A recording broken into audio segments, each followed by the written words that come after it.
So this week I started getting feedback in my brakes, and I noticed a little pull to the side.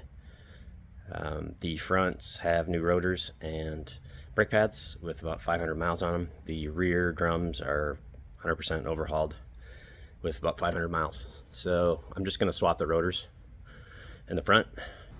All right, it's jacked up. We got some 2x4s in the rear. Okay, we got the 3/8 tool specifically for the calipers. Caliper bolt is here and here, so just push up to the ceiling counterclockwise. We're going to take those out. Duralast C555 is the passenger side.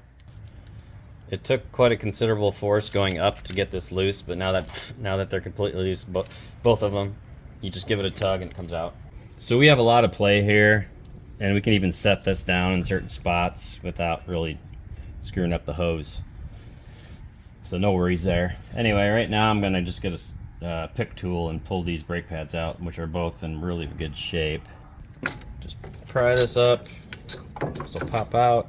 This just pops right out like butter. The tool that works really good is this metal door pin pop tool. Here's the new one. Let's take this holder nut out. Very important, the 11mm wrench. Push up to the ceiling counterclockwise. Loosen it before you loosen your brake pad pins. Otherwise, you will lose your leverage, and it's impossible to free this when it's sitting loose on top. So the hose clamp thing was a joke. There was no need to do it. It didn't actually help, and it actually didn't stop anything. Not that there was enough to stop in the beginning. Once I got this nut out, it was still attached. I had to take a hammer and it popped right off. And so don't buy those hose clamps. That's a joke. I even tried to assist with this, which doesn't do anything. It's just a hose clamp. The hose pliers and the hose clamp are a joke. So we're just gonna give some Permatex on this shaft and tip.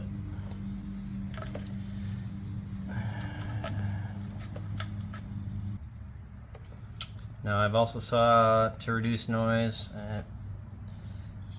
you want to apply this on these wing areas, and also if you can lean in just on the tip here on the perimeter, just give it a little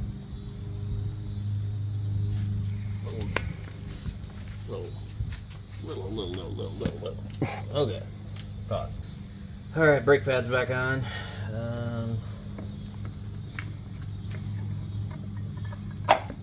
That one just goes in by hand. So this one, I can just pull this back by hand, snap it in. This one doesn't have a really good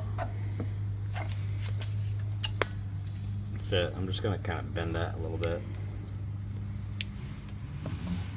Not happy with how loose that is. There, it's a little better. Now we put the caliper back on. Stupid nuts are in the way. Okay, when you go to put your caliper back on, make sure these nuts aren't all the way in, which will help a lot. I think that's in. Let's see if I can get a thread. Yeah, it's in. If you have a good shop light, you can actually see the threading going on down below.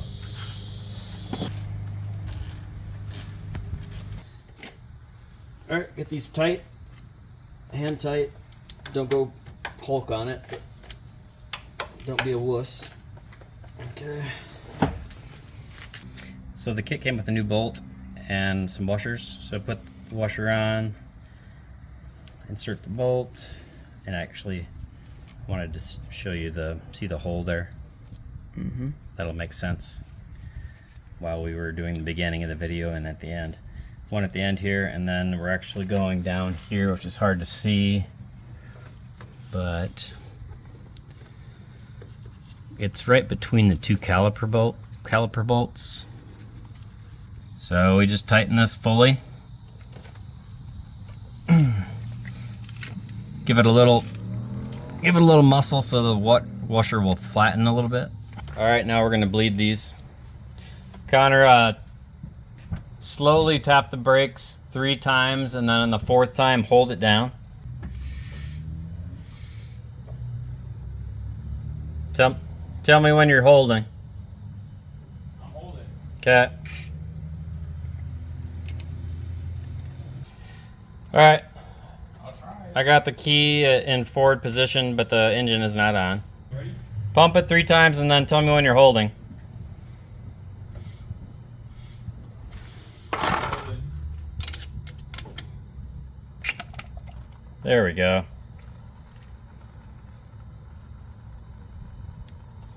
Okay, let go. Pump 3 times and then tell me when you're holding. Holding.